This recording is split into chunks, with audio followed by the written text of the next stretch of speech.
प्यारे विद्यार्थियों, आज हम कुंवर नारायण द्वारा रचित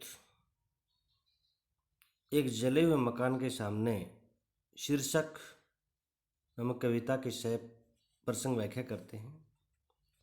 एक जले हुए मकान के सामने कुंवर नारायण की एक महत्वपूर्ण कविता है। इस कविता के माध्यम से उन्होंने स्वतंत्रता के बाद देश में बड़े हिंसक एवं असुरक्षित वातावरण में गहरी चिंता व्यक्त की है। आज स्थिति यह हो गई है कि देश में बढ़ती हिंसक स्थिति को देखकर एक आदमी को लगता है जैसे बुराई ने अच्छाई पर विजय प्राप्त कर ली है, क्योंकि जो बुराइयां थी ज्यों की जो चलती जा रही है। क्योंकि इस कविता में मानव जीवन के संघर्ष का प्रतीक है। इस दृश्य में भी कवि की आशा की किरण दृष्टिगोचर होती है। शायद वह जीवित है, अभी मैंने सोचा, इसने इनकार किया, मेरा तो कत्ल हो चुका है कभी का। साफ दिखाई दे रहे थे उसकी खुली छाती पर गोलियों के निशान। इस पद का जो अवतरण है इसका हम प्रसंग इस प्रकार से लिखेंगे। प्रस्तुत पंक्तियां हमारी हिंदी की पाठ्य पुस्तक समकालीन हिंदी कविता में संकलित कविता है। एक जले हुए मकान से अवतरित है। इस कविता के रचयिता कुंवर नारायण जी हैं।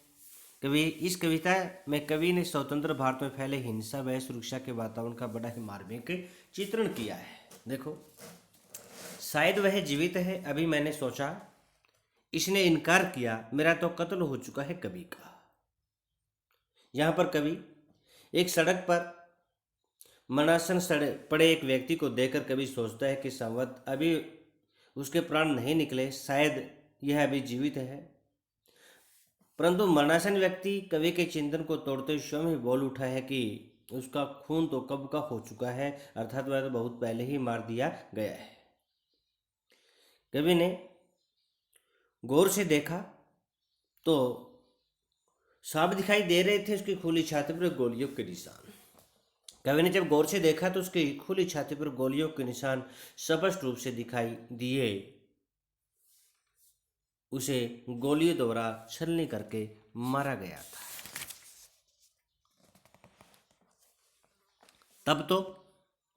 तभी उसने कहा, ऐसे ही लोग थे ऐसे ही शहर, ऐसे ही लोग थे ऐसे ही शहर। कवि ने जिस व्यक्ति को सड़क पर गोलियों से छलनी मरणासन अवस्था में देखा था उसने कवि से अपनी आप बीती बताते हुए कहा कि जिस शहर में उसकी हत्या हुई था, जिन लोगों ने उसकी हत्या की, वैसे शहर वैसे लोग ही उसने हर जगह देखे। रुकते ही नहीं किसी तरह मेरी हत्याओं के सिलसिले, कहता है, यही कारण रहा कि हर शहर में जहाँ भी वह रहा है उसकी हत्याओं का क्रम अनवरत जारी रहा। उसे हर जगह मरना पड़ा। जीते जी देख रहा हूँ, एक दिन एक आदमी को अनुपस्थित सुबह सुबह निकल गया है, वह टहलने अपने बिना। वह कहते हैं कि उसने अपने जीवित रहते एक दिन एक आदमी को अनुपस्थित देखा जो सुबह सुबह घूमने के लिए घर से निकला था, लेकिन स्वयं को साथ लेकर नहीं गया था। अपने पर एक कविता अपने वर्षों बाद रोज पढ़ता है अखबारों में कि अब वह नहीं रहा, अपनी शोक स्वभाव में खड़ा है वह, आंखें बंद किए 2 मिनट का मौन। देखो क्या कहता है। उसने एक दिन जिस व्यक्ति को सुबह सुबह स्वयं को छोड़कर घूमने जाते देखा था, वह व्यक्ति कुछ समय बाद लौट आया था। तब उसने अपने साथ पेश आई क्रूरतापूर्ण घटना पर एक कविता लिख डाली। वह कवि अपने वर्षों बाद भी प्रतिदिन अखबारों में छपती है और वह प्रतिदिन पढ़ता है कि वह नहीं रहा। वह व्यक्ति आए दिन ऐसी शोक स्वभाव में अपनी आंखें बंद करके तथा मौन धारण करके खड़ा रहता है, जिसमें उसके जैसे किसी व्यक्ति की हुई हत्या पर 2 मिनट का मौन किया जाता है। भूल गया रास्ता किसी ऐसे शहर में जो सैकड़ों साल पहले था। दरअसल कहीं नहीं है वह, फिर भी लगता है कि हर जगह वही है। कहने की बात क्या है? कवि को बताता है कि वह किसी ऐसे शहर में आकर उस शहर का रास्ता भूल गया है जो सैकड़ों वर्ष पहले मौजूद था। फिर कहता है कि वास्तव में ऐसा शहर कहीं नहीं है, लेकिन पता नहीं क्यों उसे लगता है कि हर जगह उसी शहर जैसा है।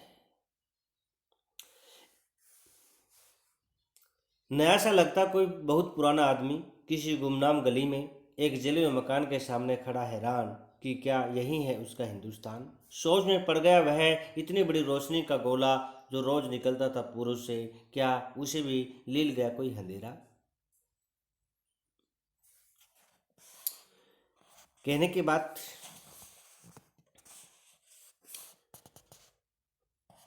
वह व्यक्ति कहता है कि आज स्थिति वह है कि आज नया सा दिखाई देने वाला कोई बहुत पुराना आदमी जो किसी अज्ञात गली में एक जले हुए मकान के सामने खड़ा होता है, वह उस मकान के हर्षों को देखकर हैरान होता है और सोचता है कि क्या यह स्थान ही उसका अपना हिंदुस्तान है। अर्थात आज एक आदमी की आंखों से उसके सपनों का भारत ओझल हो चुका है। ओझल हो चुका है, सोच में पड़ गया है, इतनी बड़ी रोशनी का गोला जो रोज निकलता था पूरब से, क्या उसे भी लील गया कोई अंधेरा। आज किसी जले हुए मकान के सामने खड़ा एक नया सा दिखने वाला पुराना आदमी बड़ा हैरान है। वे चिंता में पड़ा हुआ समस्त संसार को रोशनी करने वाला सूर्य जो प्रतिदिन पूर्व दिशा से निकला करता था, अब क्यों नहीं निकल रहा।